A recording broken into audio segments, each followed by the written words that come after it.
Me emër të Allahut, mëshirues dhe përdëlimtar i madh. Çka ka në qiell dhe çka ka në tokë falenderojnë Perëndin, sunduesin absolut, të pastër prej të gjitha temetave, të plotfuqishëm dhe të gjithdijshëm.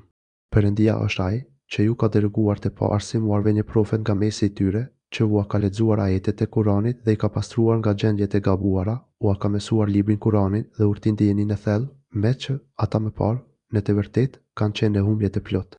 Edhe të tjerëve nga ata, të cilët ende nuk u janë bashkuar, ai Perëndia është i plotfuqishëm dhe i gjithdijshëm.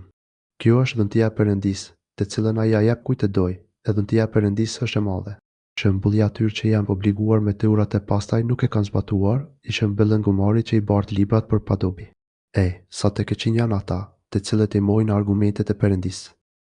Perëndia nuk e orienton në rrugën e drejtë atë popull që është dhënues zullumçar. Thuaj, o hebrejt që i fut, nëse ju pohoni se jeni të vetë djerës të dashur të Perëndisë, atëherë dëshiroj e vdekjen, nëse jeni të sinqert. Ata kur nuk e dëshirojnë vdekjen për shkak të veprave që kanë punuar, e Perëndia i njeh mirë zullumçarët. Thuaj, vdekja së cilës po ikni ju, ajo do t'ju arrijë. Pastaj, ju do të ktheheni tek ai, që i di gjërat e dukshme dhe të padukshme, dhe ai do t'u informojë juve për atë që keni punuar. O besimtar, kur të thirreni për lutje ditën e premte, nxitoni për ta përmendur Perëndin namazi i xumas dhe pezulloni shigjerjen, kjo është më mirë për ju, nëse dini.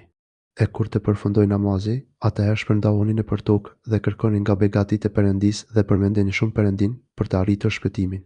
Mirë po, kur ata shohin ndonjë tregti ose lojë, shkojnë tek ajo e të lënë ty të qëndrosh vetëm.